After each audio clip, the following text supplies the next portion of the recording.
Good morning friends. स्वागत है आप सभी का मेरे इस यूट्यूब चैनल इंग्लिश क्लासेज में। दोस्तों, वीडियो के इस पार्ट में आज हम बात करने वाले हैं अंग्रेजी के एक बहुत ही इम्पोर्टेंट और दमदार topic direct and indirect speech के बारे में। ये एक ऐसा टॉपिक है जिसमें से ना केवल नॉन बोर्ड क्लासेज बल्कि बोर्ड क्लासेज और कंपटीशन एग्ज़ाम में भी प्रश्न पूछे जाते हैं। तो चर्चा करते हैं डायरेक्ट और इनडायरेक्ट स्पीच के बारे में। डायरेक्ट एंड इनडायरेक्ट स्पीच को नरेशन के नाम से भी जानते हैं। नरेशन अथवा स्पीच का अर्थ होता है कथन। वक्ता द्वारा कही गई बात को दो प्रकार से एक्सप्रेस किया जा सकता है, डायरेक्ट स्पीच द्वारा और इनडायरेक्ट स्पीच द्वारा। तो आगे बढ़ने से पहले हम ये जान लेते हैं कि डायरेक्ट स्पीच का क्या अर्थ होता है अथवा इनडायरेक्ट स्पीच किसे कहते हैं। तो देखिए, डायरेक्ट स्पीच का शाब्दिक अर्थ होता है प्रत्यक्ष कथन और इनडायरेक्ट स्पीच का शाब्दिक अर्थ होता है अप्रत्यक्ष कथन। तो डायरेक्ट स्पीच के अंतर्गत वक्ता द्वारा कही गई बात को ज्यों का त्यों एग्जैक्ट उसी के वर्ड्स में एक्सप्रेस किया जाता है, ये डायरेक्ट स्पीच कहलाता है। और इनडायरेक्ट स्पीच का अर्थ होता है अप्रत्यक्ष कथन, अर्थात इसमें वक्ता ने जो कुछ कहा अर्थात वक्ता द्वारा कही गई बात को ज्यों का त्यों एक्सप्रेस न करके सुनने वाला लिसनर यानी श्रोता अपने शब्दों में घुमा फिरा करके एक्सप्रेस करता है, वो कहलाता है इनडायरेक्ट स्पीच। डायरेक्ट को इनडायरेक्ट स्पीच में बदलते समय सेंटेंस का सेंस नहीं बदलता है, केवल उसका स्ट्रक्चर बदल जाता है। इसके अलावा डायरेक्ट और इनडायरेक्ट स्पीच के इस टॉपिक को सही ढंग से समझने के पूर्व हम कुछ वर्ड्स हैं जिनके बारे में थोड़ा सा जानकारी लेते हैं। यहाँ मैं एक एग्जाम्पल ले रहा हूँ, इसके माध्यम से हम इसकी कुछ इम्पोर्टेंट टर्म्स हैं उनको समझने का प्रयास करते हैं। जैसे मैं एक सेंटेंस लेता हूँ यहाँ पर, राधा सेड टू मी,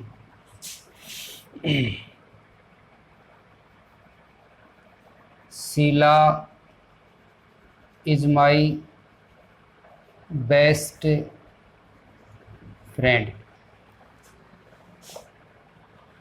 यहाँ पर ये हमारे पास में एक सेंटेंस है। आगे बढ़ने से पहले हम कुछ चीज़ें उसको समझने का प्रयास करते हैं।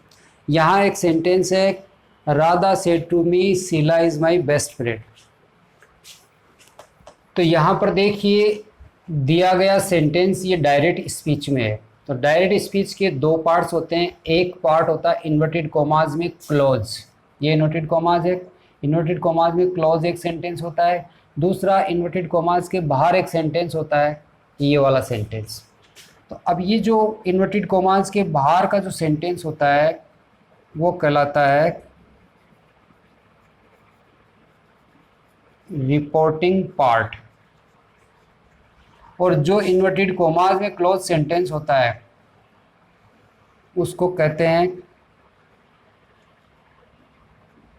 Reported part.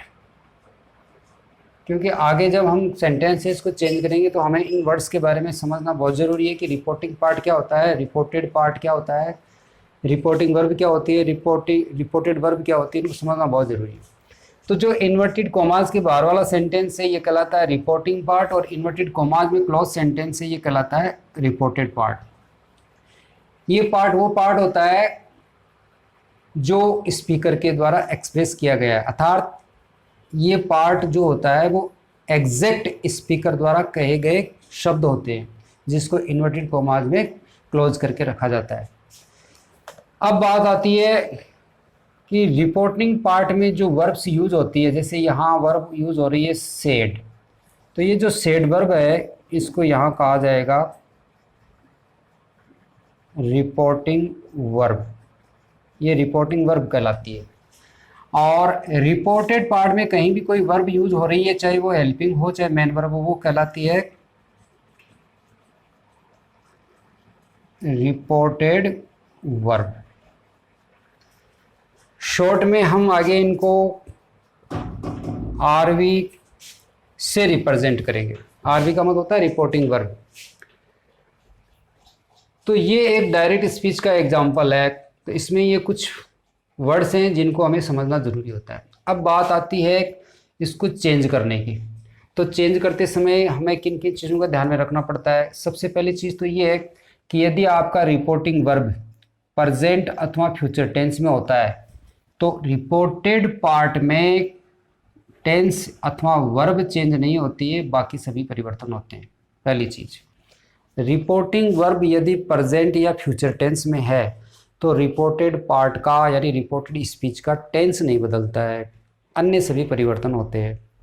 पहली चीज, कभी कभी रिपोर्टिंग वर्ब पास्ट में होते हुए भी रिपोर्टेड स्पीच का टेंस नहीं बदलता है। वो कौन सी कंडीशन में? वो अपवाद स्वरूप, यानी अगर आपका रिपोर्टिंग वर्ब पास्ट में है और फिर भी रिपोर्टेड स्पीच का टेंस नहीं बदल रहा, तो उसके पीछे कुछ लॉजिक होते हैं जिसको अपवाद स्वरूप हम इस प्रकार से समझ सकते हैं कि यदि रिपोर्टेड पार्ट में कोई ऐतिहासिक तथ्य है, कोई आदतन तथ्य है, कोई हिस्टोरिकल फैक्ट है या कोई प्रोवर्ब है, तो इस प्रकार के सेंटेंस आने पर भी रिपोर्टेड वर्ब का टेंस नहीं बदलता है। इसके अलावा हमें और कौन सी बात ध्यान में रखनी है? इसके अलावा हमें ये ध्यान रखना है कि चेंज करते समय पहला चेंज रिपोर्टिंग वर्ब में होता है। ये रिपोर्टिंग वर्ब है सेड, तो यहाँ पर ये अलग अलग सेंटेंस के अनुसार अलग अलग रूप से बदलेगी। फिर आगे हम बातें हैं कि ये जो सेंटेंस है जब इसको डायरेक्ट से इनडायरेक्ट में बदलेंगे तो यहाँ पर जो पहला चेंज होता है वो पहला चेंज होता है यहाँ इन्वर्टेड कॉमा ये हट जाते हैं यार, यहाँ पर कंजक्टिव कंजक्शन का प्रयोग होता है।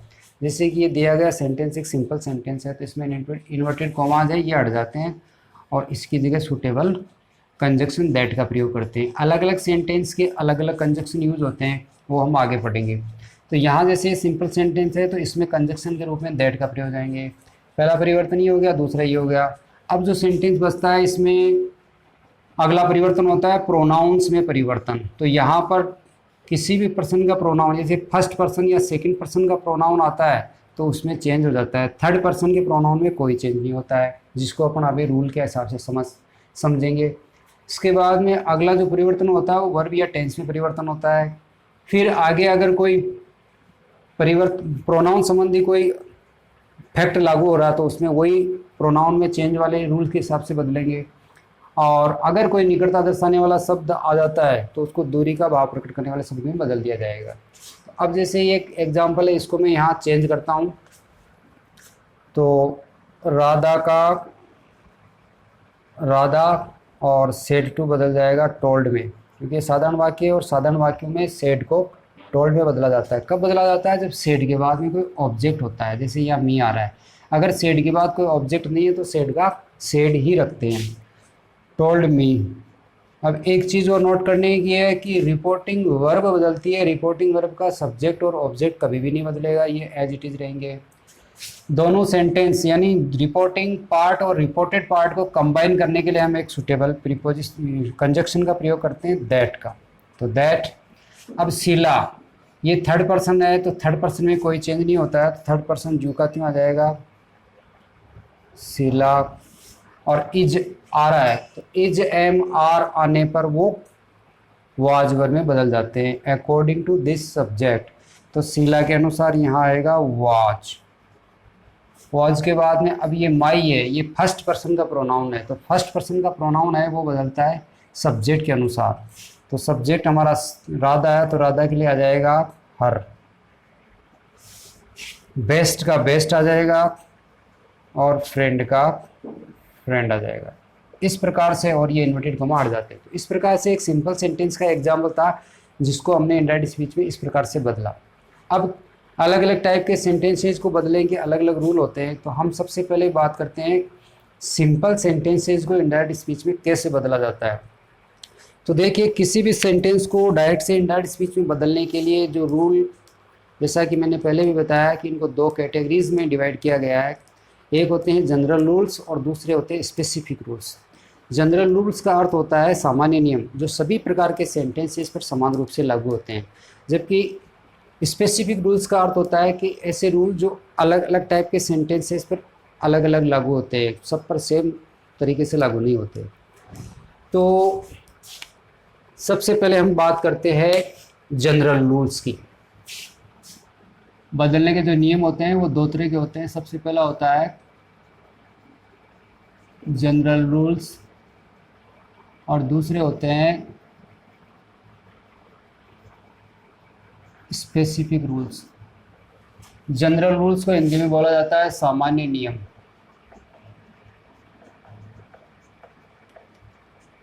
और इनको स्पेसिफिक रूल्स का अर्थ होता है विशिष्ट नियम।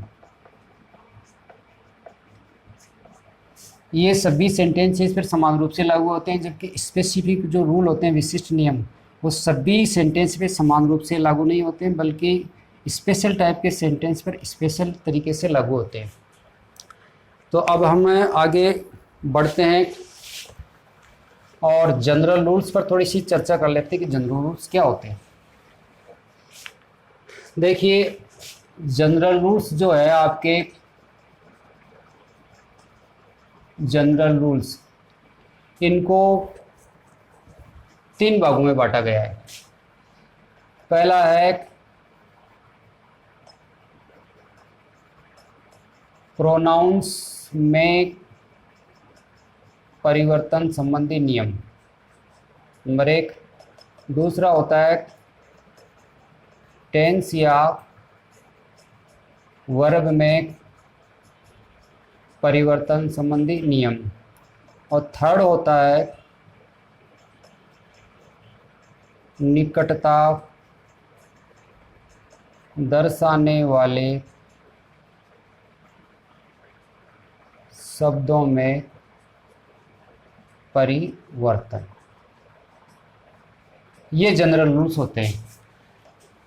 पहला नियम होता है प्रोनाउंस में परिवर्तन, दूसरा होता है टेंस या वर्ब में परिवर्तन, और तीसरा होता है निकटता दर्शाने वाले शब्दों में परिवर्तन। तो ये तीनों नियम है।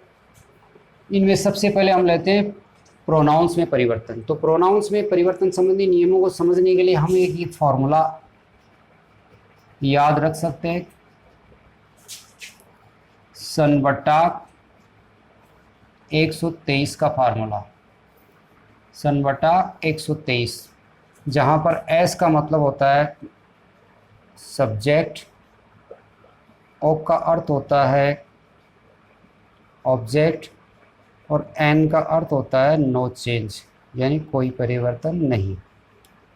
और यहाँ पर 1 2 3, 1 2 3 का अर्थ होता है, जैसे एक है, इसका अर्थ होता है फर्स्ट पर्सन। 2 का अर्थ होता है सेकंड पर्सन, क्योंकि पर्सन 3 होते हैं। 3 का अर्थ होता है थर्ड पर्सन। अब इसे प्रोनाउन संबंधी नियमों को इस फार्मूले से हम आसानी से याद कर सकते हैं। जैसे आपके रिपोर्टेड पार्ट में कहीं भी फर्स्ट पर्सन का कोई प्रोनाउन आ गया, रिपोर्टेड पार्ट में कहीं भी फर्स्ट पर्सन का मतलब आई अथवा वी, आई अथवा वी फर्स्ट पर्सन होता है, यू सेकंड पर्सन होता है, और इनको छोड़ करके जो शेष बच गए वो सभी थर्ड पर्सन की कैटेगरी में आते हैं। तो यदि आपके रिपोर्टेड पार्ट में कहीं भी फर्स्ट पर्सन यानी आई और वी आ रहा है, तो उसको हम रिपोर्टिंग वर्ब के एस यानी सब्जेक्ट के अनुसार बदलेंगे।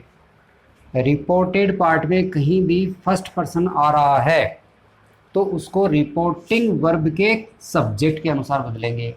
और यदि रिपोर्टेड पार्ट में यानी रिपोर्टेड स्पीच में कहीं भी सेकंड पर्सन आ रहा है तो उसको हम बदलेंगे रिपोर्टिंग वर्ब के ऑब्जेक्ट के अनुसार।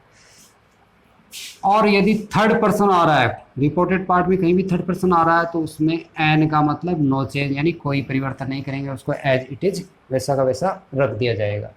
तो ये तो है प्रोनाउन संबंधी नियम।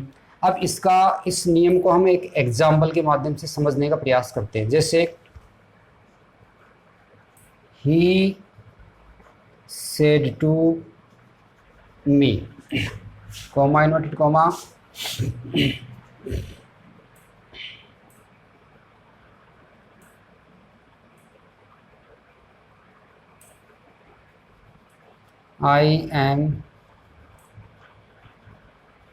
I am going to Agra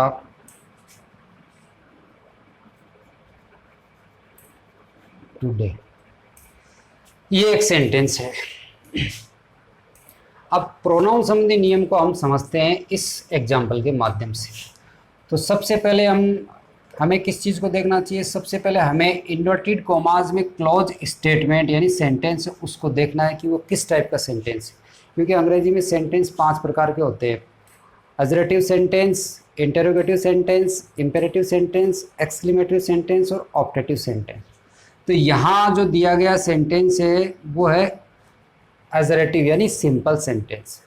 और सिंपल सेंटेंस में हम क्या करते हैं कि हमारी रिपोर्टिंग वर्ब है सेड टू, वो बदलेगी टोल्ड में, क्योंकि इसके बाद कोई ऑब्जेक्ट आ रहा है। तो ये हो जाएगा आपका he told me, he told me. Conjunction के रूप में सिंपल सेंटेंस है तो हम जानते हैं कि दैट का प्रयोग करते हैं, तो यहाँ दैट का यूज करेंगे। दैट के बाद में अभी जैसे अपन ने बात करी प्रोनाउन में परिवर्तन, तो यहाँ हम देख रहे हैं कि ये जो सब्जेक्ट है आई, ये फर्स्ट पर्सन का प्रोनाउन है, और फर्स्ट पर्सन के प्रोनाउन को रिपोर्टिंग वर्ब के सब्जेक्ट ही के अनुसार बदलेंगे। अब बदलेंगे किस में, तो यहाँ ये देखा जाता है कि जो आई आ रहा है वो कौन से केस में है, तो ये सब्जेक्टिव केस में यानी कर्ता कारक रूप में। तो जिसको बदलना है उसका भी कर्ता कारक रूप ही आएगा, तो यहाँ ही का ही आ जाएगा, इसका लेटर स्मॉल कर दिया जाएगा यहाँ पर। इसके बाद में अब वर्ब में यानी टेंस में परिवर्तन, तो यहाँ हम देख रहे हैं कि एम प्लस वर्ब की फर्स्ट मूव में आईएनजी आ रहा है, तो ये प्रेजेंट कंटिन्यूस टेंस है। तो प्रेजेंट कंटिन्यूस टेंस डायरेक्ट से इनडायरेक्ट बनाते समय पास्ट कंटिन्यूस में बदल सकता है, और पास्ट कंटिन्यूस में हेल्पिंग वर्ब आती है वाज और वर। तो यहाँ वाज आएगी या वर, ये डिपेंड करता है हमारे इस सब्जेक्ट पर। तो यहाँ पर ही है तो ही के लिए आएगी वाज। वाज के बाद गोइंग जू का, तो उसमें कोई चेंज नहीं होगा। टू आगरा, और टुडे, टुडे का हो जाएगा दैट डे। टुडे को हम बदल देंगे दैट, क्योंकि निकटता दर्शाने वाला शब्द है तो इसको दूरी का भाव प्रकट करने वाले शब्द में बदलेंगे तो हो जाएगा दैट डे, और इन्वर्टेड कॉमा हट जाते हैं, फुल स्टॉप लगा दिया जाता है। तो इस प्रकार से किसी भी डायरेक्ट स्पीच को इनडायरेक्ट स्पीच में बदला जाएगा। तो ये है हमारा डायरेक्ट स्पीच, इसको हमने बदल दिया इनडायरेक्ट स्पीच में बदल दिया। प्रोनाउन संबंधी नियम को और क्लेरिफाई करने के लिए हम एक एग्जांपल और लेते हैं। जैसे मैं एक एग्जांपल और लेता हूँ, जैसे मैंने एग्जांपल लिया she said coma inverted coma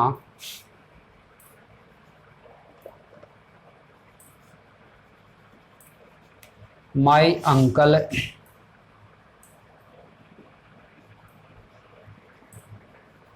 bought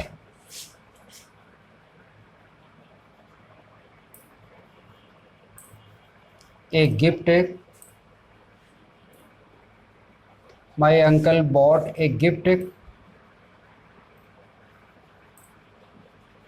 for me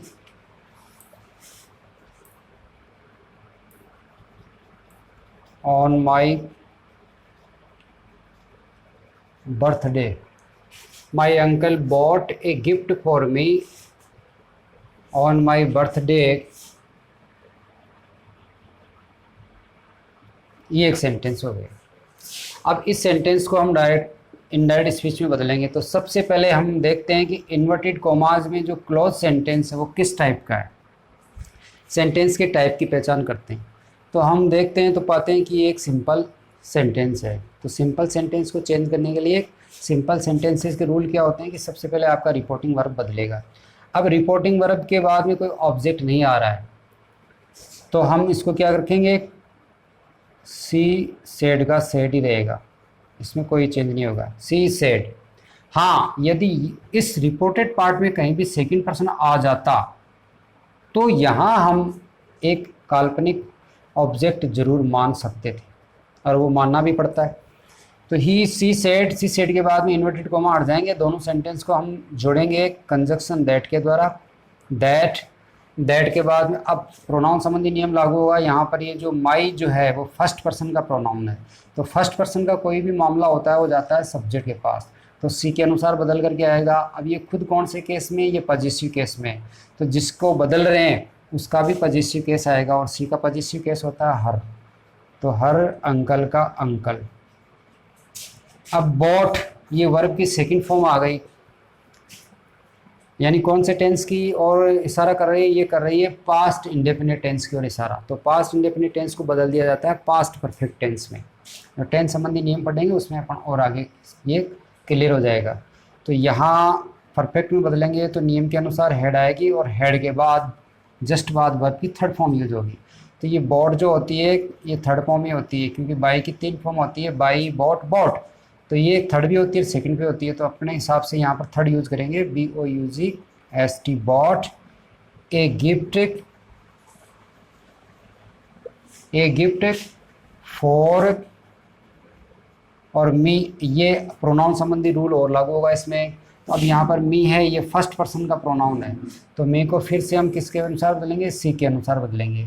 तो अब सी के अनुसार यहाँ क्या चेंज होकर के आएगा, तो इसके लिए हम इस मी को देखो कौन से केस में है, तो मी या ऑब्जेक्टिव केस में है, तो सी का ऑब्जेक्टिव केस आएगा, और सी का ऑब्जेक्टिव केस भी क्या होता है, हर ही होता है। तो हर, ऑन। अब माई फिर से प्रोनाउन संबंधी नियम लागू होगा, फर्स्ट पर्सन का पॉजिटिव केस है, बदलेगा सब्जेक्ट के अनुसार, तो सी का पॉजिटिव केस आएगा और वहाँ हो जाएगा हर birthday.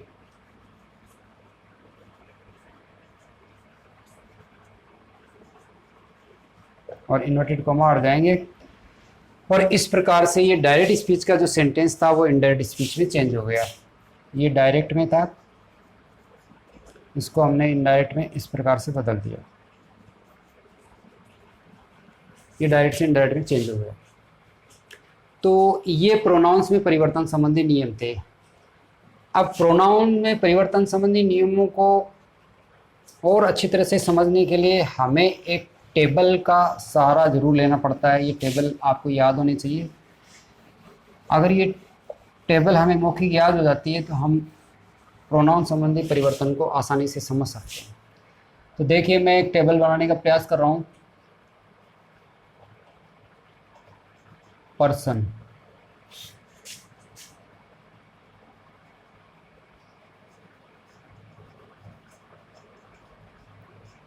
Subjective case,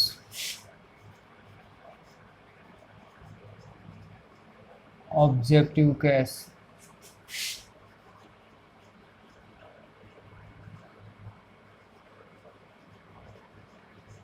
possessive case,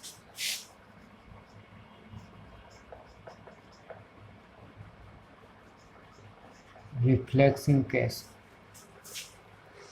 तो पर्सन 3 होते हैं। सबसे पहला होता है फर्स्ट पर्सन,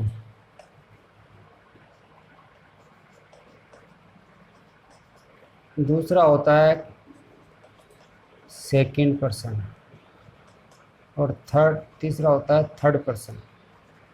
फर्स्ट पर्सन में आता है आई अथवा वी, सेकंड पर्सन में आता है ओनली यू, थर्ड पर्सन में आता है ही, सी, इट,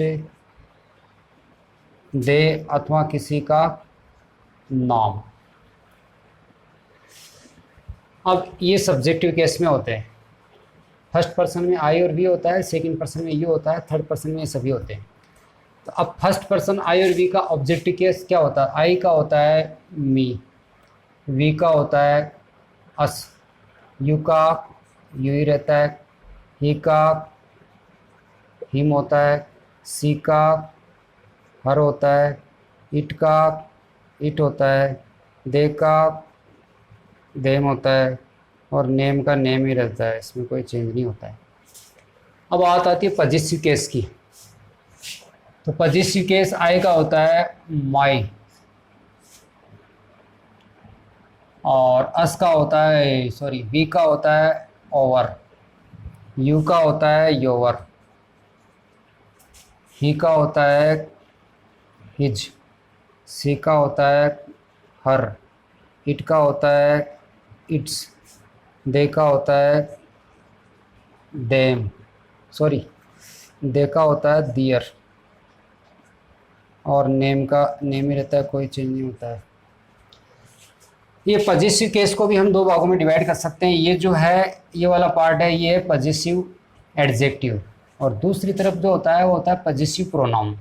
उसकी हमें कोई आवश्यकता नहीं है, यहाँ पर अपन इसको ही समझ करके आसानी से प्रोनाउन संबंधी जो भी रूल है वो लागू कर सकते हैं। अब बात आती है रिफ्लेक्सिव केस की। तो इसमें रिफ्लेक्सिव केस होता है माई सेल्फ, ओवर का होता है over selves, SELVES selves, your का होता है योर सेल्फ भी होता है, और योर, SELVES, सेल्व्स भी होता है, क्योंकि ये प्लूरल और सिंगुलर दोनों जगह यूज़ होता है, इसीलिए इसके दो होते हैं, your self and your selves. इसका होता है हिमसेल्फ, इसका होता है हर सेल्फ, इट का होता है इट सेल्फ, देयर का होता है देम सेल्फ, SELVES। ये प्लूरल में होता है, क्योंकि दे है वो बहुवचन सब्जेक्ट के रूप में यूज होता है, और नेम जो होता है उसका कोई चेंज नहीं होता, नेम का नेम ही रहता है। तो इस प्रकार से एक प्रोनाउन संबंधी नियम को बेहतर ढंग से समझने के लिए हमें इस टेबल को कंठस्थ करना बहुत ज़रूरी है। बगैर इस टेबल को याद किए प्रोनाउन संबंधी जो रूल्स है उसमें हम मिस्टेक कर सकते हैं।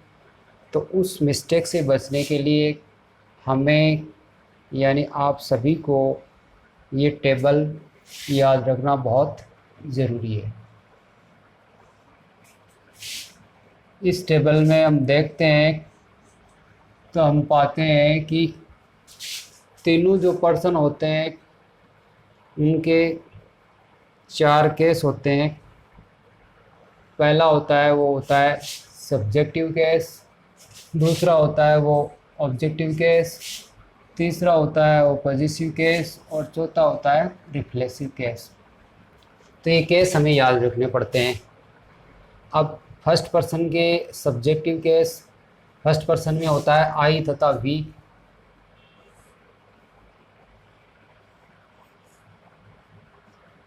और ऑब्जेक्टिव केस इसके होते हैं मी और अस, पॉजिटिव केस होते हैं माई और ओवर, और रिफ्लेक्सिव केस होते हैं माई सेल्फ और ओवर सेल्फ। इसी प्रकार से सेकंड पर्सन अकेला यू होता है, यू का सब्जेक्टिव केस और ऑब्जेक्टिव केस सेम होता है, पॉजिटिव केस इसका योर होता है, और रिफ्लेक्सिव केस योर सेल्फ और योर सेल्फ दोनों होते हैं, क्योंकि ये सिंगुलर और प्लूरल दोनों में यूज किया जा सकता है। थर्ड पर्सन जो होता है, थर्ड पर्सन में आपके ही, हिम, हिज और हिमसेल्फ, सी का सी, हर, फिर हर और हर सेल्फ, इट का it, it, its positive case और itself reflexive case, they का they, objective case them, positive case their, और रिफ्लेक्सिव केस देमसेल्फ। और यदि किसी का कोई नाम आ रहा है तो वो नाम एज इट इज, ज्यों का त्यों ही रहता है। इस प्रकार से ये है प्रोनाउन संबंधी टेबल। प्रोनाउंस में परिवर्तन संबंधी टेबल है। तो इस टेबल को याद करके हम प्रोनाउन संबंधी नियमों को बदल सकते हैं। वीडियो के इस पार्ट में आज के लिए बस इतना ही। अगले पार्ट में हम बात करेंगे टेंस संबंधी नियमों को किस प्रकार से सेंटेंसेस पर अप्लाई किया जाता है। तब तक के लिए धन्यवाद। और अगर हमारा वीडियो आपको पसंद आता है तो प्लीज़ इसे लाइक, शेयर और सब्सक्राइब ज़रूर करें। धन्यवाद। Best of luck.